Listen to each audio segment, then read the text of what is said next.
Good evening, everybody. Today, I hope you are well. Today, we are going to study a very prominent and very thought-provoking text by a American scholar named Edward Said. The name of the text is Orientalism, and this text is a very important and phenomenal work which has shifted the very axis of study of cultural studies basically. So Edward Said, he was an American, but he was born in Palestine. He was Palestinian born, and his this text and others such as cultural and imperialism and other texts that he has written has been about how the Western powers, Western media portray the Oriental lands basically. So, in short, if I have to define Orient, the word Orient itself means East. ये word का meaning, Orient के word का meaning क्या होता है? East. The land of the east को जो है हम ओरिएंट कहते हैं. ओके. एंड इसका जो नाउन फॉर्म है oriental, the noun form of the word Orient is oriental and it refers to the people of the oriental land, the people of east basically. तो इसमें आता है oriental landscape, literature, oriental attitude वगैरह जो भी है हम बोलेंगे. This comes under that. The third important terminology is Orientalist. This means the person who studies or writes about the Orient. जो इंसान लिखता है या ओरिएंटल स्टडीज़ करता है उसे हम ओरिएंटालिस्ट बोलते हैं.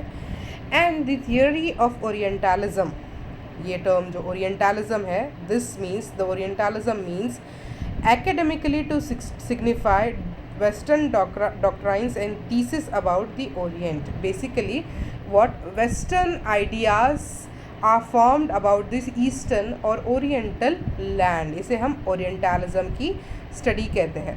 So, if you understand this basic premise, the rest of the ideas will come to you automatically or after I teach it to you. So, Orientalism जो है ये text study करता है the relationship between East and West, focusing on intellectual and academic domination of West and its resultant public policy about Asia and the Middle East. What I am trying to say is there are certain ideas in Western media, in Western countries about the Eastern land, and these ideas have helped the Western land shape their policy about the Eastern lands. Asia और middle east के लिए जो western lands में policies बनी है, ये policies को certain ideas have enabled these policies, and these ideas are based on the theory of Orientalism, where Orientals have judged, Orientalists and have judged the Oriental land on purely stereotypical basis. Okay, so this has created a certain wrong ideas or negative ideas about the people of the East in the minds of West. So this seminal text Orientalism was published in 1978, and it has since then forced many theories and many fields of studies such as English literature, history, anthropology, sociology, and different area studies, especially Middle Eastern studies and comparative literature or cultural studies, to examine the Western representation of Eastern land. Otherwise, people have been just accepting what the Western media says about the East, and it has created a very toxic and negative idea about the Oriental land. Basically, this Orientalism is a theory which has formed a very stereotypical ideas about Middle Eastern land, in particular the Muslim world which we call. Okay, so Edward Said has challenged these ideas. Said जो है वो he is very direct and very straightforward in his assertions, and because of this he has faced many challenges while living in America. CIA, FBI, he had been on the watch list when he was alive. He had been on the watch list of many of these organizations. So further I have to say that the idea that the Oriental land was mysterious and dangerous and has to be disciplined by the Occidentals. So what is Occidental? Occidental is a term which is used for purely West, the Western lands जो है इसके लिए Occidental ये term use होता है. So Occidentals ने क्या idea portray किया है कि Oriental land जो है ये mysterious और dangerous है और इन्हें टेम और डिसिप्लिन करने का हक किसको है? ऑक्सीडेंट्स को, वेस्टर्न पावर्स को है.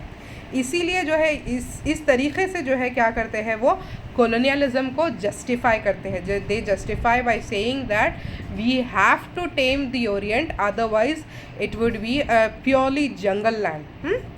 जंगल लॉ अप्लाई होगा वहाँ पे. The theory of orientalism by Edward Said, it exposes the power of western countries over non-western countries. Said's theory जो है it examines how US and European powers and their political investment in Oriental land has affected the world view of these lands. तो US और European powers उन्होंने क्या किया? पहले जब colonialism था तब तो उन्होंने डायरेक्टली डोमिनेट करने की कोशिश की. Now that this is the era of neo-colonialism, they have investment, like there is an investment of Coca-Cola factory in India, right? There is investment of Nestle in India and in African countries also.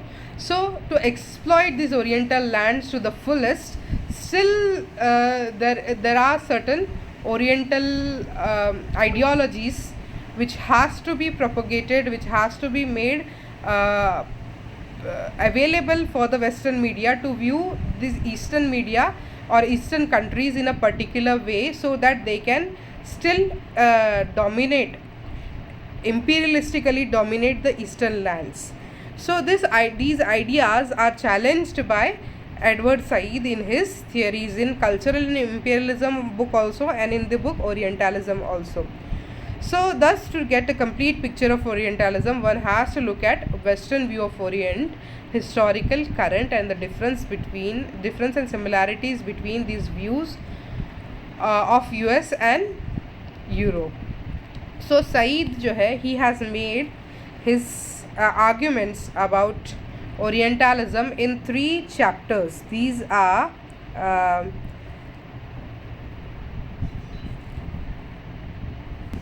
so these chapters are the first chapter is the scope of Orientalism. Okay, the second chapter is Oriental structures and restructures, and the third chapter is named Orientalism now. So in these 3 chapters, Edward Said covers the different eras of how Orientalism has developed or progressed. The first chapter, it contains how this scope or this ideology came into existence. The second era, the era of Oriental structures and restructures, covers the period before 19th century, 20th century में आने से पहले जो orientalism की condition थी या उसके ideologies थे वो. And the modern day idea of Orientalism is covered in the 3rd chapter, which is named Orientalism now. Further, he has bifurcated this ideas of Islam and Arab ideology of Arab in the West in 4 categories. We will study in the next lecture. So this is your first lecture. I will continue it in the second lecture. You have to watch all of them, all the chapters that I put. Okay.